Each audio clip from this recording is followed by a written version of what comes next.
This afternoon here in Lobach River Resort in Bohol, and I rented the scooter yesterday and took it for about an 80-kilometer ride up to the Chocolate Hills and back.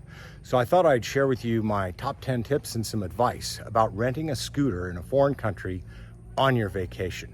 Hope this helps you out.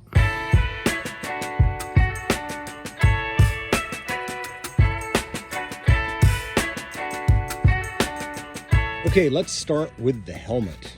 Unless you got nothing in between your ears to protect, this is the most important thing about your rental. Take a look at this helmet. It's a pretty good rental helmet. First of all, check the strap. Is it there? Is it working? Practice opening and closing it. Does it work smoothly? Is it secure? It's got good padding, this one. It may not be up to the standard of DOT or the European authorities, but this is a pretty good quality one. It's got some padding. A motorcycle helmet should fit snugly all the way around, but it shouldn't cause a pressure point.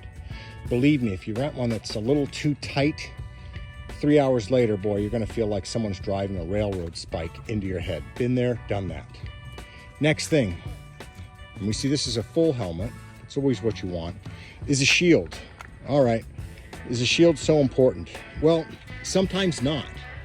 But once you're in the tropics and you're going 35, 40 kilometers, 50 kilometers, 60 kilometers an hour through the tropics, especially the countryside, there's a lot of bugs.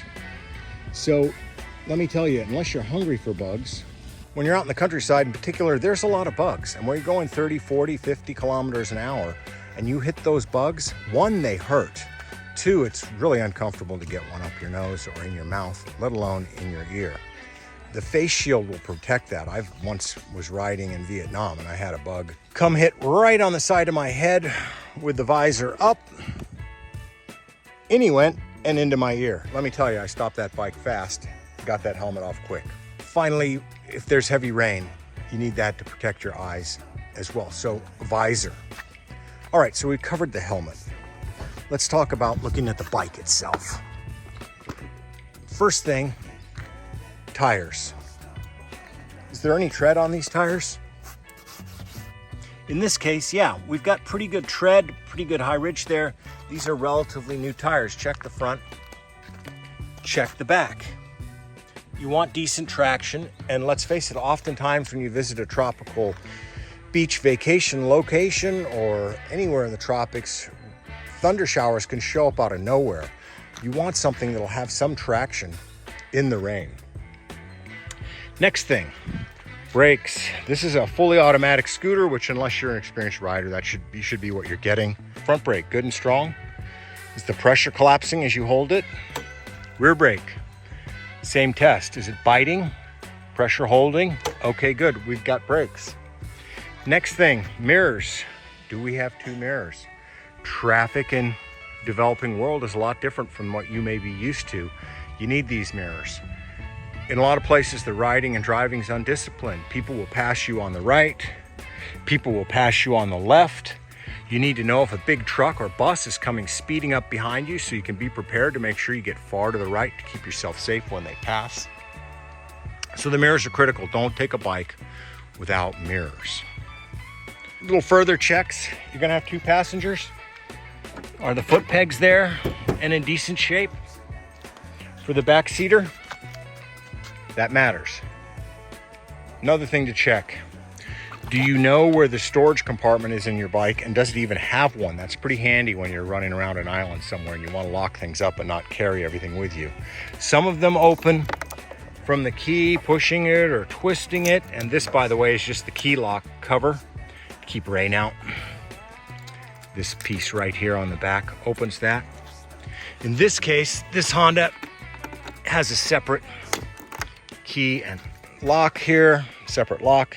And you got a little storage compartment. This one's small, it's not gonna hold a helmet, but it'll keep a few of your things safe. And in this case also, here's where you find your gas filler. Now, I think we've covered everything here. A few more, check your controls. Do you have a horn? Does it work? That's important. If you're not a motorcycle or scooter rider regularly, here's the turn signals. When you turn them right or left, they don't self-cancel from turning. They self-cancel when you push that button in. Important to know. Check you've got lights. Again, you get stuck coming back after dark, you need to know how to turn them on. You need to make sure they work. And that's not always the case. All right, next thing, we'll turn this little baby on. Ignition's on. Take a picture. You got mileage there, in case there's mileage concerns. You got your fuel level there. I've mostly had good experience with scooter vendors, but you never know. Some of them are out to make extra buck off you any way they can, and like most rentals, the fuel level you get is the fuel level you return it at. You also want to take a look at it before you head off into the countryside and realize you got a scooter with no fuel in it. And don't let the fuel go low. A lot of times the top of the gauge moves really slowly and oh my, you're suddenly out of gas in no time.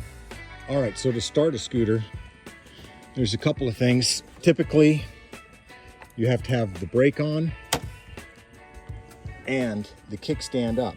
If the kickstand's not up, there's an interlock and it won't start the bike. It's got to be up all the way, so check that. If you suddenly seems like you can't start your bike, you might have it up and not all the way.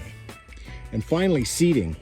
So this is a good little Honda, but I'm 5'10", typical sized American, and it's not very comfortable. The seat is a little too far forward for me.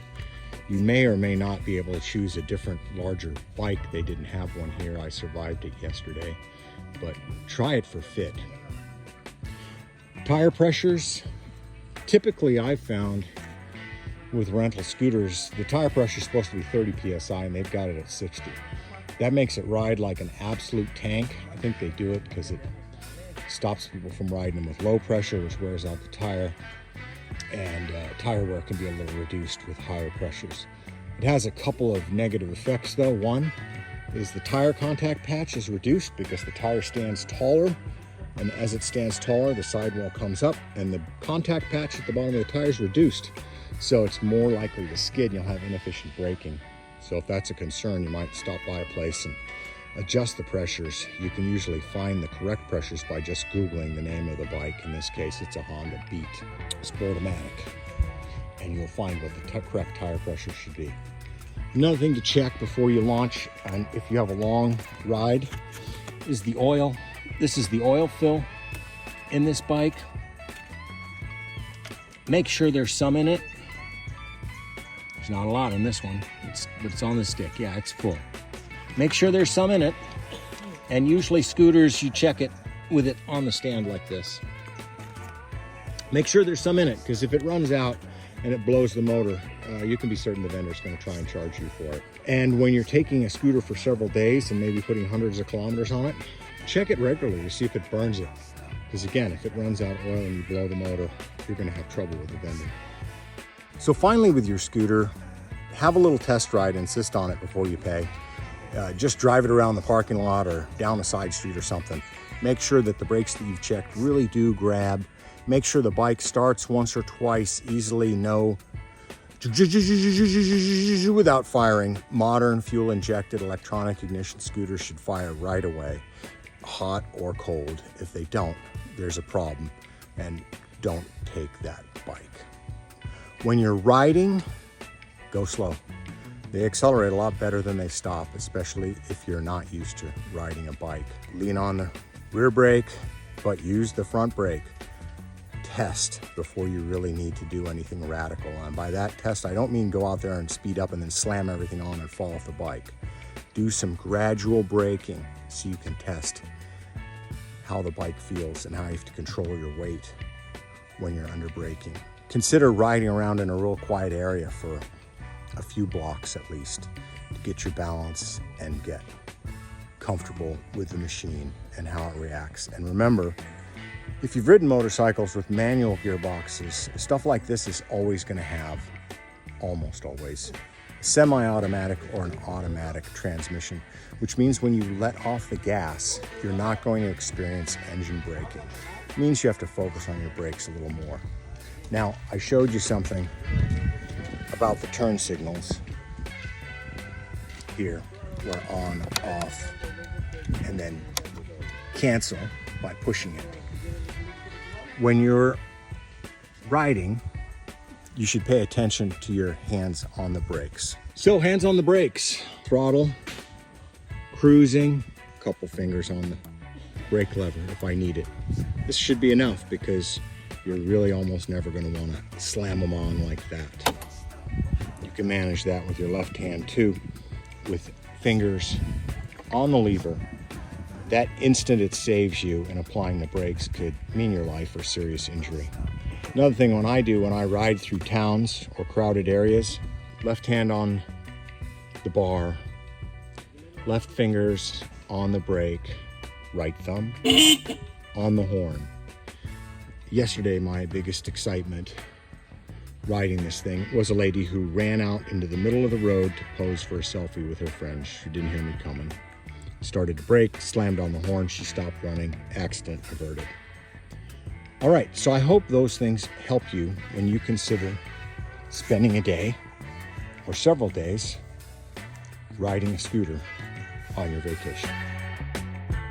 One more thing to consider when renting a scooter, and this is if you should injure yourself, if you're carrying travel insurance, be aware that in many cases, if you don't have a motorcycle endorsement on your license in your home country where you picked up your travel insurance and you injure yourself riding a motorcycle or scooter, they may well decline to cover it. Bye now. Like, share, subscribe. I appreciate you watching.